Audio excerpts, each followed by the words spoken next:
This is the Eye on Annapolis Daily News Brief, keeping you informed about the happenings in Annapolis and the area. Local news, local sports, local events, local opinion, and of course, local weather. The Eye on Annapolis Daily News Brief starts now. Good morning. It's Monday, August 26th, 2019. This is John Frenaye, and this is your Eye on Annapolis Daily News Brief.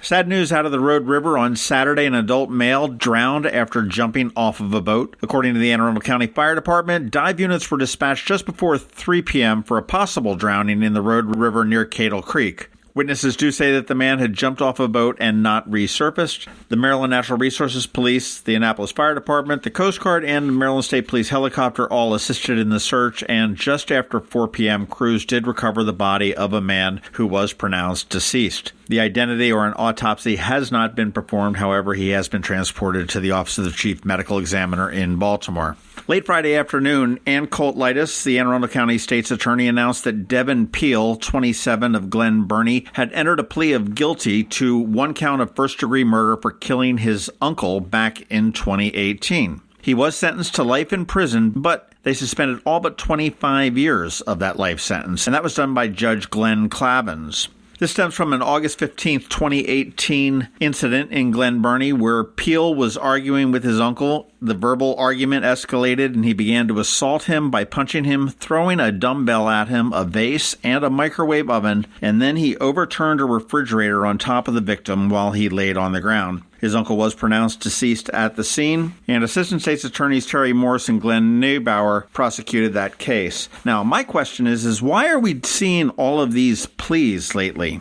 And why are the judges suspending most of the sentences? If you look at how sentences are calculated in Anne Arundel County, he's been sentenced to 25 years in prison for killing his uncle. He will get credit for the 1 year of time already served because he has been held. And provided that he's under good behavior, he may earn up to 1,500 days, which is 4.11 years. So in the end, he may only serve 19.89 years out of a life sentence for killing his uncle.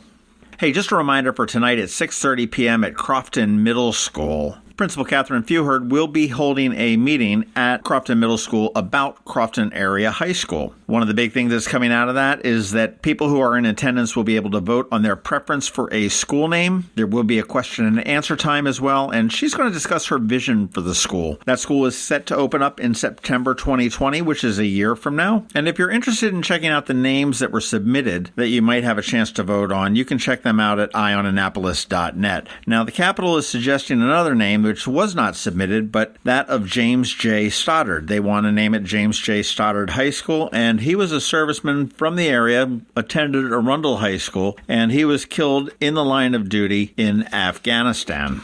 If you've been following the Beverly Beach lease situation, it took a little bit of a twist this weekend when Chase Cook tried to track down how this all happened. And by the way, Chase, congratulations for your promotion to assistant editor of the Capitol. But he tried to get to the bottom of this and found out how the county ended up leasing 7 acres to the Beverly Beach Community Association. He talked to the former county executive, James Lighthizer, and he said he couldn't explain why his administration would have signed over a portion of public land, especially after purchasing it for $3.2 million.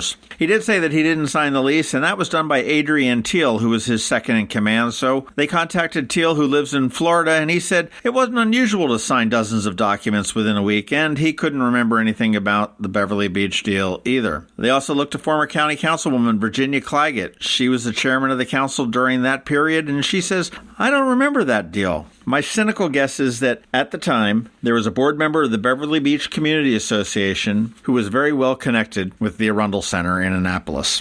Hey, I know this is a little bit of old news, but man, if you missed the Maryland Fiesta Latina yesterday up at the Anne Arundel County Fairgrounds, you missed a great event. Incredible music, incredible food, and I'll go back and say incredible food again. It was amazing. You want to keep your eye out for that event when it rolls around again in 2020. They did an outstanding job of that. It's a brand new type of a festival to the area. Keep an eye out for that. Also, this past weekend, we released 2 podcasts that you want to check out. We had our Legacy Business Spotlight, which featured Annapolis Sailing School. They're celebrating 60 years of existence. Congratulations to them. And that was a lot of fun talking to Rick and John. And also, we released a special Navy football podcast with Bill Gibbons, who is the ops guy for the Navy Marine Corps Memorial Stadium. And if you are planning to go see Navy football this year, which you should be, that's one you want to take a listen to. They both should be in whatever podcatcher you have. If you're not listening on your mobile phone, you can catch them both at eyeonannapolis.net. All right, that's it for the top news today. Please make sure you're checking out eyeonannapolis.net throughout the day because we do update it throughout the day. We never know what's coming down the pike. Click on that first link in the show notes and find out all the different ways that you can interact with us and we can interact with you. If you are someplace where you can give us a recommendation or a review, please do that. And let your friends and family and colleagues and anybody else you see know about us. That's how we grow. Other than that, you need to hang tight. We've got your local weather coming up in just 1 minute. But first, a message about another festival that you don't want to miss. Twist and Stout, which is coming down on September 28th.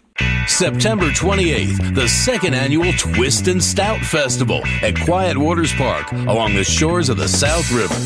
Twist and Stout, a Maryland wine, craft beer, food, and arts festival presented by the Anne Arundel County Department of Recreation and Parks along with the Maryland Wineries Association. Sample dozens of craft beers and Maryland wines. There's music all day starring the Groove Spot Band along with the Naptown Brass Band and Vertigo Red. Watch the Plein Air Painters and shop dozens of artisans, crafters, and food trucks. Tickets are on sale now at twistandstout.org. That's TWISTANDSTOUT.org. September 28th, Twist and Stout at Quiet Waters Park.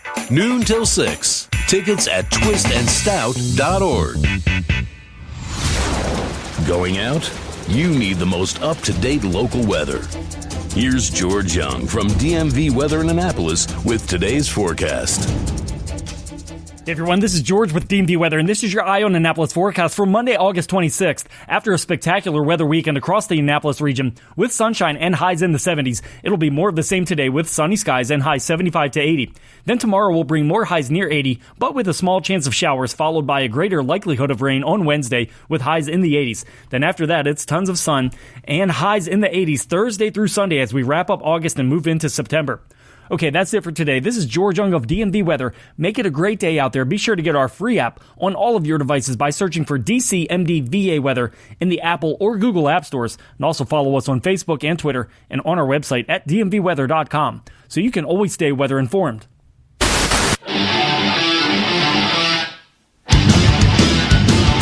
Hi, this is Brian Griffiths from RedMaryland.com. Since 2007, Red Maryland has been Maryland's leading conservative voice, covering Maryland politics and government like nobody else.